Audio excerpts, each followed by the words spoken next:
On this episode, we talk about goalkeeper training, the number system, and this big freak talks to us about college recruiting.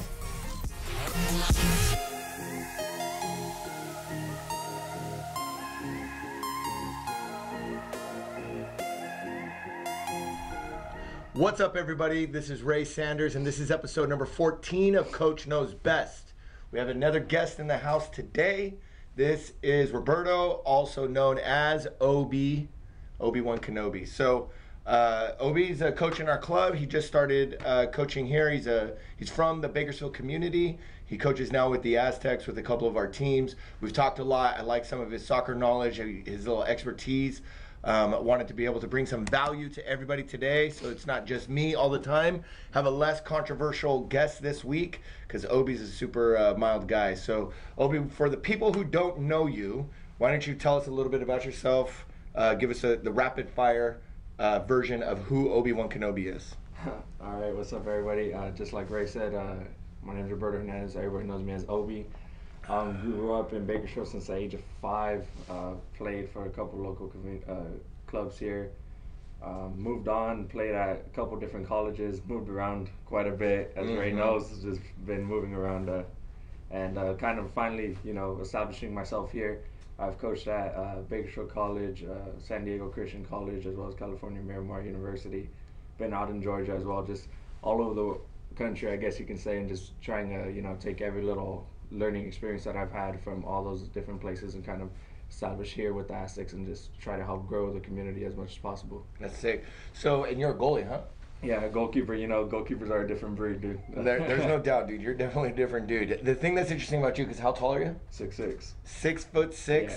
You're for sure deceiving, dude. I feel what I call you to a coach is like eye candy, right? Because you're super tall, but for sure the tallest goalies are the wackest ones. Yeah. They get scored on 3 of their legs all the time. Definitely. I'm not even very good at goalkeeping. No, I'm just giving you a hard time, dude. So that's pretty good. We still have our producers in the house, right? So it's nice. You guys were sleeping. I had to wake you up. I went to the gym this morning, so I was a little late. I'm trying to be lustable. What else we got going on? So we have new Aztec mugs that you can buy. Do you know that you can buy Aztecs merchandise at soccer.com? We'll put the link below. Nice. I don't know. But tonight we have a coaching course that Seattle Sounders set up for us with the Positive Coaching Alliance, so we're pumped up about that. But dude, nobody cares. Let's get into the questions. What is the importance of goalkeepers receiving individual technical work? Sweet. So this is a question that I wanted to ask because even though we talked about it a little bit, this is something that we get asked often in terms of, especially from parents, because parents who have kids that are goalkeepers, it's kind of like an abnormal thing because they might think that there's so much attention that's going on with the field players, and so then what is it that they should do? So what do you think about goalkeeper training, goalkeeper with technical skills, and et cetera, et cetera? So. Definitely. I mean, a lot of times, at different levels, even of high school, college, sometimes goalkeepers get left out. They're kind of that number that they kind of just push to the side and say, hey, go do your own thing, and then they eventually bring them in when shots are being taken or small-sided games. So I think it is very important to get goalkeeper training maybe available by the club.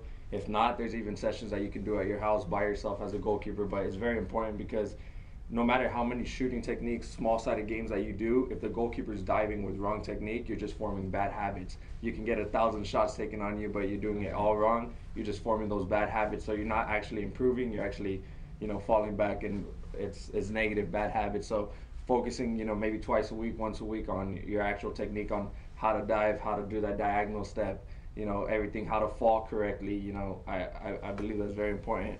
But just like game-like scenarios as well, when you're actually practicing not only the technique side of it, but the game-like scenario where goalkeepers can actually learn how to read the game, because a lot of times too we focus too much on technique, and then the goalkeeper forgets how to read the game, how to play his area. And we all want a keeper like Manuel Neuer that comes out, Sure. Sweeper keeper. Sweeper keeper, I think that's very important. Shout out to John Polskamp. Another thing is sometimes we forget that goalkeeping, diving, and warming up are 2 different areas.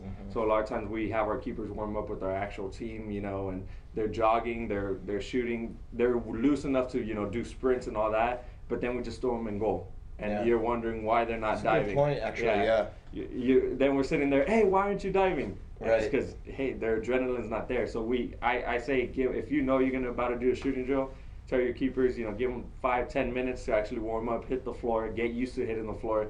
Then they'll actually start flying. It takes a lot out of a keeper to just start cold and just start flying. That makes perfect sense, dude. I agree, because I mean, I would think about it just for myself. Like, okay, I warmed up my legs. Now I'm expected to jump on the ground and land on my shoulder, land on my hips, or whatever it may be. So, but I guess, so in general though, right? Like, I mean, how big of a deal? Because especially, let's say, within youth, little kids, you'll see like in the local Hispanic leagues, sometimes not even within Hispanic leagues, you get these kids that they can stop a lot of stuff because they just get 50,000 shots, but they have horrible technique. So how valuable is getting the proper technique? Like, I would imagine that a goalie that has taken 1,000 shots and he or she is always blocking the ball, but their technique is horrible. In order to get proper technique, they would actually go backwards first. And is there value in doing that? Yeah, definitely there's value. I mean, even at the highest level, at the college level, we still focus on technique. We don't only focus on technique, but that's an important aspect of the game. You see it at professionals. If you look up goalkeeper drills with Giovanni Buffon, Manuel Neuer, Emerson, a lot of the times it's just handling.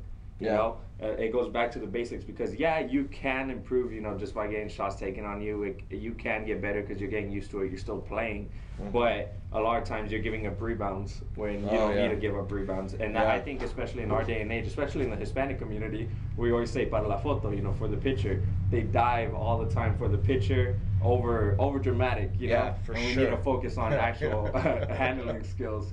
Where instead of giving up those rebounds, I see it all the time. There's a keeper that makes 3-4 saves in one play, and everyone's like, "Man, did you see that?" And I'm like, if he would have caught the first one, second, third, fourth shot wouldn't have happened. No doubt. So I mean, it looks nice, but you definitely need to really back to the basics. 100%. Really quick too. Like, when I played within my youth career, everybody always focused on catching the ball, like as a goalkeeper, and not giving up rebounds. And now we're really quick to like parry it over, redirect, give up corner kicks, things like that. And it actually frustrates me a lot. But what I mean is, I don't know. Definitely, there's a lot of I've noticed it everywhere. There's a lot of coaches nowadays that just tell you, don't even try catching it, because there's been times where you catch it and it falls right in front. They just knock it in. So they tell you, the fist, to close the fist. Yeah. And I can't disagree with them more. I hate when keepers close the fist and just try to do it. Especially even at the professional level, you see it all the time where they close their fist to try to knock it out, and it skins off the top of their knuckles and just straight into the goal. So I think that's something that we need to come back to. My dad mentions it all the time, that back in the day, keepers would come out with form, everything holding, and nowadays it's exactly acrobatic. Look nice doing what we're doing, and it's just, we need to go back to the basics, the fundamentals. I know the game's evolving, but sometimes we need to look back at the past and see what they had right. Right. So listen, my take on this is that anything that you do, whether it be football, basketball, baseball, soccer, goalkeeper, forwards, etc., you need to be efficient within your trade. So the technical aspects is, how good do you do what you do, right? How good do you pass? How good do you shoot? How good do you, if you're playing baseball, how good do you throw? How good do you hit? How well do you catch? So within goalkeeping, it's the same thing. Right? Now, here's where I begin to disagree a little bit. I don't disagree, but I think that there needs to be value within that. Obviously, at the Aztecs, we have a goalkeeper coach. We have multiple goalkeeper coaches. But where I really do disagree, though, as it pertains to some perspectives as it pertains to parents, is that there's zero value in what it is that they're doing with the field players, with passing or whatever it may be. Because we live in a day and age also within the modern game where goalkeepers are field players.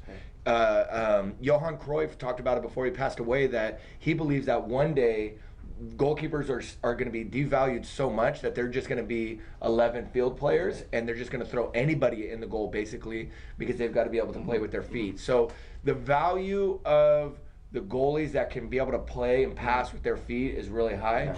Obviously, does a goalie need to be able to do 20 scissors? Not necessarily. But do they need to be able to be efficient with their passing, distribution out of the back? And the answer is 100% well, yes. Yeah, definitely. It's not just about saving. Oh, no, definitely. I agree with you there. The focusing on the technique, that's why a lot of times we do the keeper sessions outside of training. So that way, when they're doing possession, when they're doing small side and they're using their feet, it's definitely a game like keepers nowadays have evolved, where it's basically an 11th man. As you can see, Manchester City has it right with Emerson right now. Absolutely. Pep Guardiola got rid of Joe Hart because he couldn't play with his feet. Yep. Claudio Bravo came in, same thing, couldn't play with his feet. And 11 players attack, 11 players defend. Definitely. That's the big thing. I agree with that, yeah. Sweet. So get yourself a goalie coach. What do you think about the numbering system? Sweet, dude. So you're in your next coaching course. You're in your D license right now. It's a big emphasis, right? We talked about it a little bit this morning already, so I'm really curious. I'm going to give you some pushback on this one, but it's good. So what do you think about the numbering system as it pertains to the field? So even in the E-license a little bit, they started introducing the number system. And I mean, when I was playing growing up, I had never even heard of the numbering system. You know, it was just outside back, center back, you know, defensive mid. Not until recently, kind of maybe about my junior year in college, that I started hearing it more. I don't know when coaches actually started using it, but I started hearing it more, you know, the 6, the false 9, the true 9, the 7, the 11. I get the concept behind it. It kind of comes from, I would guess, baseball a little bit, because baseball, I don't know the numbering system in baseball, but they always use it. You know, you see when they do it's a routine 4-5-6 play or something like that. Yeah, I never know what they're talking about. Sports Center. So it's basically the shortstop has a specific number. Everyone has a specific number in baseball as well. And I get the idea and the concept behind it of branding. You know, kind of saying what each position's gonna be playing, but baseball, football, American sports are all mechanical. What's going on most of the time is the coaches are making the decisions, right? Pitches are coming from the coaches. When is still a base? You know, what kind of route are wide receivers running in football? What play we're doing? So a lot of that's mechanical. So the numbering system, I think, fits a little bit better there. I don't totally disagree with the number system, but I believe we're trying to apply mechanical aspects to a sport that isn't mechanical. How many times we can't control soccer? That's what I think is the beautiful part about soccer. It's unpredictable. Sure. Where we do all we can during the week, but game day we kind of sit back and it's up to the players to do, you know, what we've been working on, but sometimes it just doesn't work out. We try to be like a dictator, but we can't do it during the game. So that's the thing of soccer, where I think the numbering system, you know, the 7, the 11, your outside wings. Are you telling me that, you know, maybe a player comes in and they learn that number 7 role, but now they think they can only stay on the outside wing because of that mechanical issue, you know? And it's like, no, we'd like you to stay wide, but, you know, every once in a while you need to come in and help us out in the midfield, check in, receive the ball, and then play it back out. Listen, I think that you bring up some good points, so don't get me wrong. I think that what America does try to do is make things so cookie cutter mechanical that there's an aspect that we really lack, especially because you're brown and you're Hispanic. I get that you get the idea of, you know, the creative aspects of things or whatever it may be. Brazil, Argentina, etc., all these countries have a more flow to them. However, the world champions Germany, I mean, they for sure use a very like rigid mechanical type of a system, so to speak. So that, you know, the false 9, I mean, Germany has one of the best false 9s in the world. So to me, I think that the thing is that, look, at the numbering system doesn't make a player better, right? So what is the purpose behind the numbering system? And the reason why I do like it, to be able to use it, is the efficiency of communication, right? So the efficiency of communication, when we'll have players that will come in and they'll say that it's funny, when I was a kid, an outside back was called a fullback, right? So now I'll reference it as an outside back, but really it would be even nicer to be able to just call it a 2. You're going to play the 2, you're going to play the 3, right? But kids don't even know it. So, but it's funny because it's like, well, you play fullback, you play halfback, and it's like, are we playing football? Are we playing soccer, right? So people still use that terminology. You're a striker. Striker's a little bit different, but so the point is that I like it in terms of the ability to be able to communicate with players. If I say a flanker versus a winger versus an outside mid versus an outside forward, excuse me, all of those would be essentially, in a scenario of a number system, would be a 7 and 11, right? Now the function is, that's where the coach, right? And that's kind of what you're talking about. The function of what I would classify as a right flanker versus a right mid are two different things. A right winger or a wing back are different things. So it might be the same number. So if I say that you're playing a 7 and you're staying wide because you're too mechanical within your mind, then that's my deficiency as a coach of not being able to communicate that within our system of a 4-3-3 or a 4-4-2 or a 3-5-2 or whatever it may be. That's my deficiency, to not be able to communicate that within this system as a 7, this is the flow of which you should of which you Yeah. play that role. Yeah. You see what I'm saying? Yeah. So that's kind of my thing. I like it. I think that there's a lot made of it that really is dumb, right? Yeah. Like that's kind of another thing is that I think that a lot of people end up like, well, do you know the number system? And it's like, well, no, and it's like, oh my gosh, and it's like, whatever, dude. Like I'm just gonna go score goals. So but I do think that there's something to be said about now that you've kind of pointed it out in that perspective, kind of applying, I guess you can say, a universal language to the game. Sure. So that way, if you're playing with the Aztecs and then you go to the college game, they can tell you, hey, we want you to play as a 7 or 11. Right. And just like you said, that's just kind of the broad statement. You know you're going to play pretty much outside, well, on the wing, basically. Out wide. Well, dude, but really quick, I mean, even outside of that, within the U.S. national teams, one thing that they've talked about a lot within coaching education, and in particular with the academies, is that when kids are coming into the national team, let's use the aspect, the specific example was used as building out of the back. Yeah. That kids now know how to build out of the back. So that was something that they were teaching at a national team camp, and now they already know that, so they're able to move faster. Okay, yeah. Whether it's right or wrong, if that's the system within U.S. soccer, if that's the system within U.S. national teams and college game more and more and more, then it's ultimately something that we should be teaching our kids. No, definitely, right? definitely. Yeah, See, I agree. There was a girl last night when I talked about it. I wasn't even trying to quiz her in this sense, and I said something like, if you have two options and your outside back is wide open or the number 9 is wide open, where do you go? She's like, I don't even. This is a new girl. She just came from another club. She's like, I don't even know what the number 9 is. Now it's not a big deal. Yeah. It took 10 seconds, but the point is that the efficiency of knowing it, right? She came into our program. She doesn't know what I'm talking about. She can definitely play. She's a good soccer player, but still she didn't know. Yeah. So we do that on a bigger scale. Yeah. No, right? I definitely agree. So that way. Obi changed his mind. We got it on camera. Obi changed his mind here on Coach Knows Best. To a certain extent. To an extent. He is right with the mechanical aspects. We don't want to create robots within the U.S. system, and that's essentially what it is that you're talking about. Yeah, definitely. And he changed his mind. Do you have any tips when it comes to college recruiting? So you were involved with San Diego Christian University. So my question is, we haven't done a lot yet about college recruiting, but I guess, and I want to add some stuff to this, but I guess my question is what are some general tips that you have as it pertains to college recruiting? Oh, okay, definitely. Such a wide variety of things. Oh, yeah, what I'm going to give out doesn't mean it's right or wrong. Absolutely. So we were an NAI program, NCAA, D1, D2, D3, and then NAI is its own separate organization. It's usually private organizations, and they typically have a religious affiliation with them. Right. Not all NAI, but a lot.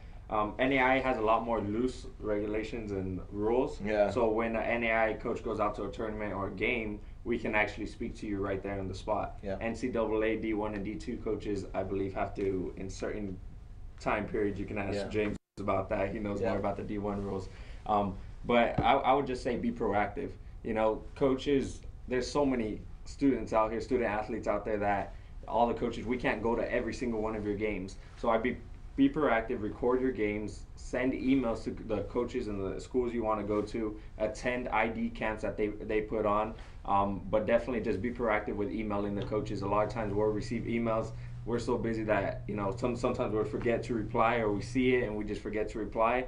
Just send another email and we'll definitely get back to you. Just I think a lot of times in today's day and age, everyone hears D1.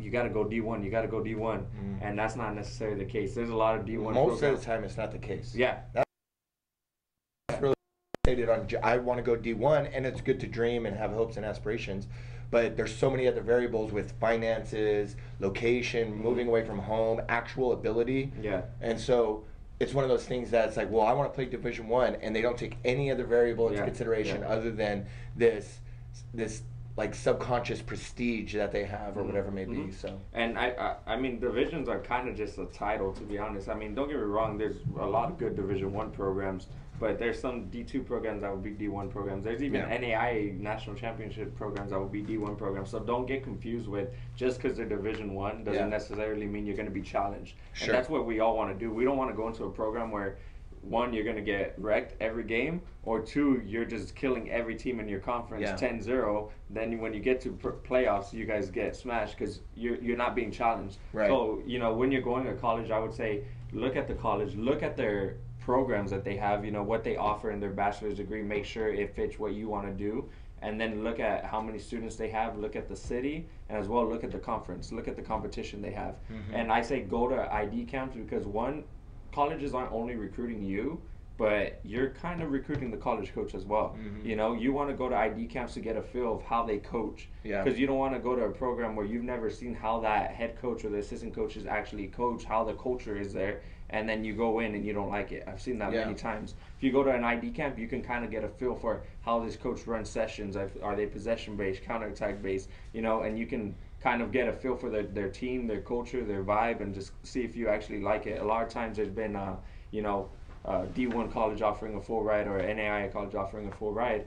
You actually go, turns out you don't like it. It just wasn't for you. And that, you know, the last thing you want to do is just take it because of a full ride. A lot of people take full rides, you know, just to get college paid for, and I mean that's great. But if you're going to be miserable for 4 years, I mean, dude, if you get student loans for 20 years, I'd rather be miserable for 4. Yeah, but what I'm saying is there's other options out there. Yeah, for sure. I mean, I think that there's a lot of things when it comes to college recruiting. What about college ID camps? So this is an interesting thing. I have a love-hate relationship with college ID camps, and so what is your perspective? So like as an example, you might have a UCLA ID camp that costs like $750. But then you have like a CSUB ID camp that they had one for the men the other night, it was like $50. So what's your perspective between the two? I'm gonna burn out some colleges right now. Well, don't single them out or whatever. There's some colleges out there that ID camps are moneymakers. Yeah, absolutely. It's what they do. So I think that's important, dude. I think that parents have to understand that there are some that they basically have zero intent from recruiting. Oh, definitely. And they're literally just trying to make money, and they're stamping their name on it, and they're calling it an ID camp. Okay, keep going. Definitely. So like what I was just saying, it's a moneymaker on certain aspects. So I would say don't go to ID camps unless you've been, you know, in communication with the coach, so that way they actually know who you are. And then or if they personally invite you, not a mass email, you can kind of tell the differences. If they come out to your game, invite you to an ID camp, I would say definitely attend, because they're looking to recruit from those ID camps. They know who you are. They want to see you with their team interacting, as well as other top, you know, players that they've invited to recruit. And you can kind of tell CSUB with $50. That's you can very tell by the affordable. price point. Because CSUB is obviously just trying to recruit kids from that camp. That's why it's $50. They don't want to deter somebody that's you know, they charge $300 to $400, and now this kid doesn't want to go just because it's $400. Yeah, definitely. So I would agree with what CSUB is doing. You can completely tell that they're trying to recruit. At San Diego Christian College, it was $60 for ID camps, and we strictly only invite recruits that kind of like an open tryout type of deal. But we would invite recruits that we're talking to and actually see them more in a one-on-one situation. But yeah, definitely be wary of those money makers. There's a lot of companies as well that send out mass emails, you know, saying, hey, if you sign up for this program, you're gonna get recruited full ride scholarship. You just got to be careful of that. I know the Aztecs are introducing College Fit Finder. I think that's a great program. I actually used it on the other side to recruit kids, so I can say nothing but good things about College Fit Finder. Yeah, so my big thing is this, dude. So to put it into perspective, college recruiting, 1998, 99 is when I was in high school, as far as college recruiting. And what used to happen is you basically would go to the college showcase tournaments, and then you had a resume that was there. Hopefully some coach that was there watching you would go and get the resume, would look at it, and then on your resume you would have your physical address. They would send you a letter, and you'd sit by your mailbox hoping that somebody would call. So the point is that that's what it was back then. Nowadays, you can probably get the personal cell phone number of the majority of the coaches within like a day, across the country. Because we live in a technological era where you can email every single coach like that, right? Things like College Fit Finder. So what we're all talking about here, in my opinion, is when I grew up, my parents used to talk about within the restaurant industry, location, location, location, right? So when it comes to what they were saying, what my parents were saying when they were talking about location, location, location, was attention, attention, attention. They were saying be in a location where you're gonna have thousands of eyeballs that are on your business, and by default, because 30,000 people see your restaurant, you're gonna have whatever, 1,000 people come in. So in similar situations, right, within this, what I think you need is, in college recruiting, is attention, attention, attention. we live in an era where you can click on one button and send out a bunch of emails. So, but you're not the only one sending out the emails. These college coaches are getting so much, especially the higher levels, UCLA, all these programs, they're getting so many emails, so many text messages, so many whatevers saying, hey, I'm going to go to this tournament this weekend. Can you come and watch me? Because they saw your name on Got Soccer. Mm-hmm. So now a college coach comes out, plops down a chair, looks at a kid. The kid was maybe not good enough. The kid wasn't actually interested in their university. The kid actually didn't do any research. The kid doesn't have good grades. So now what ends up happening is that coach just wasted an hour. Yeah. So we live in it, but they're getting bombarded by 100 people. Yeah. So what has to happen is that coach's attention is valuable. You have to be able to find a way to carve out some attention from that coach. In my opinion, the best way you do that is by doing some actual research and by being persistent. So do some actual research. Is this a school that you're going to just because their name was on the Got Soccer website and they said that they're going to come to your tournament? Or have you done some research and say, I actually want to go to CSUB? A guy was telling me about at Cal State Bakersfield, I don't think he cares if I use his name, but so a coach at Cal State Bakersfield was telling me about how they got an email from somebody saying, hey, it's always been my dream to play at Cal State Fullerton. These are the terms I'm going to, right? So he's cutting and pasting stuff. Yeah. He was deficient in changing the name.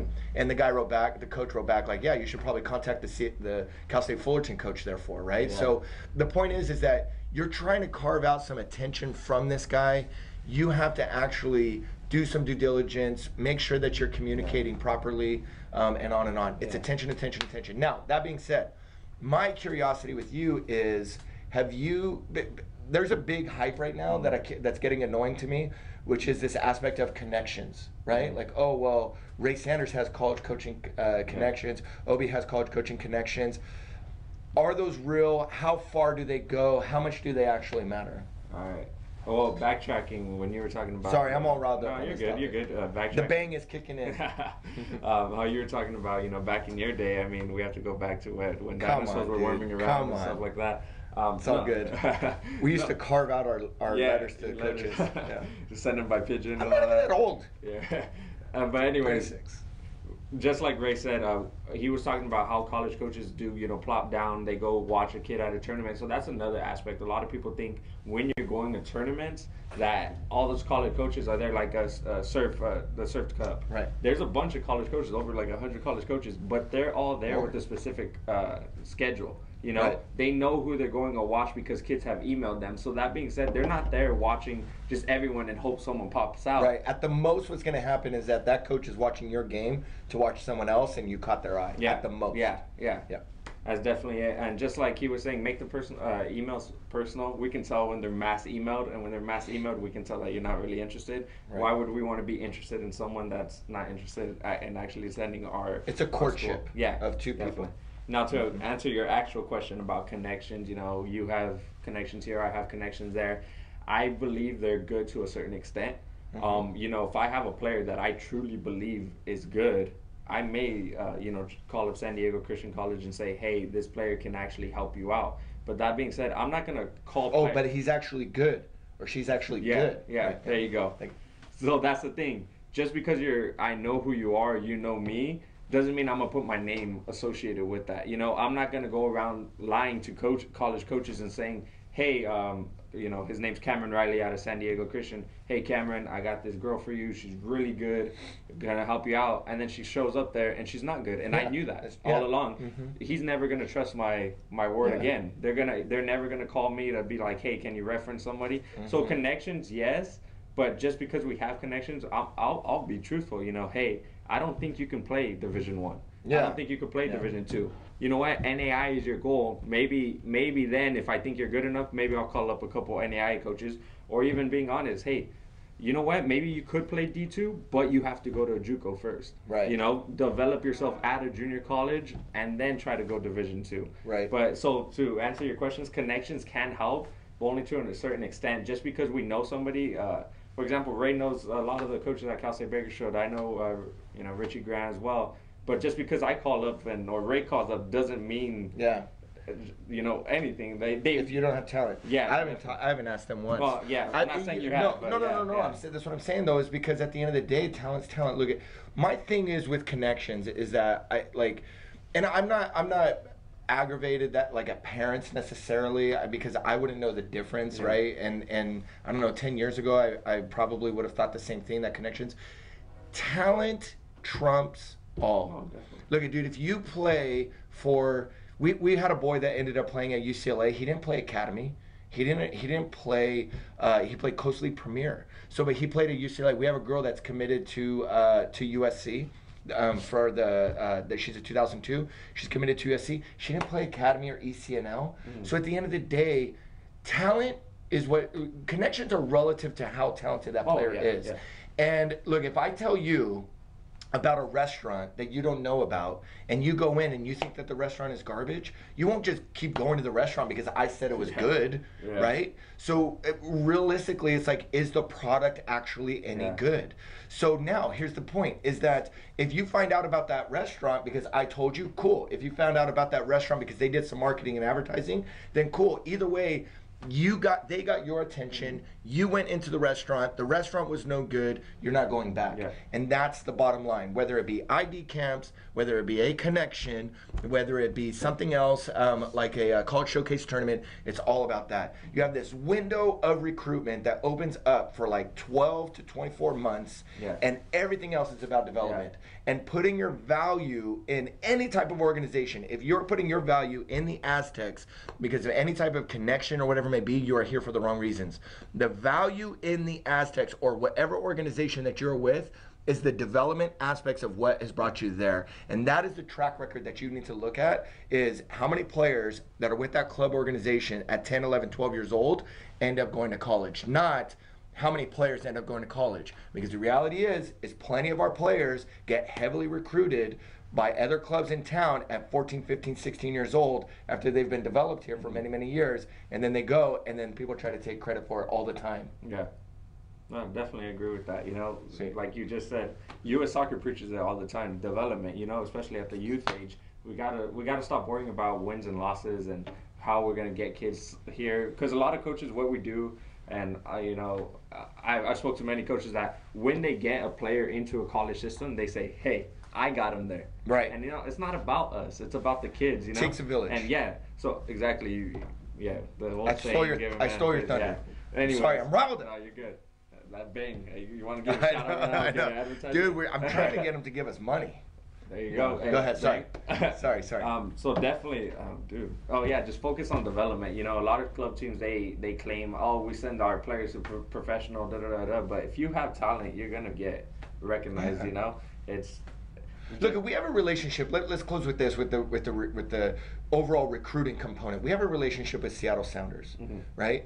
If there's a kid in the Mexican League that's good enough to play at Seattle Sounders tomorrow, you think our relationship with them is going to trump that kid's talent? No. Now that kid has to get Seattle Sounders' attention. So our relationship with Seattle Sounders is helping them get their attention, but the talent is what matters the most.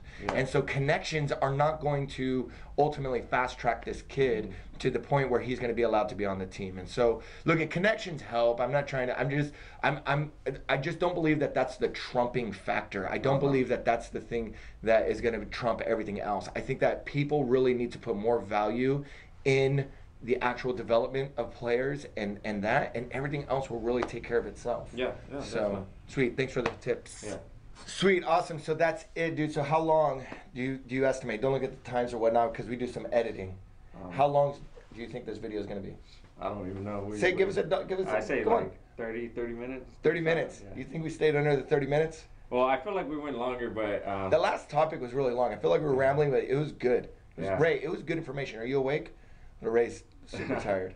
So we got new uniforms coming today. We got all kinds of stuff. We got a really busy day. You got to get to class.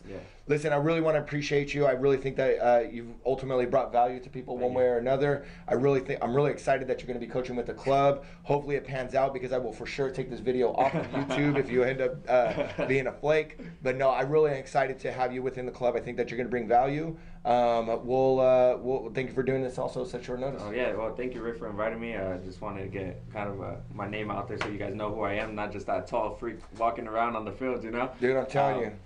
But just thank you.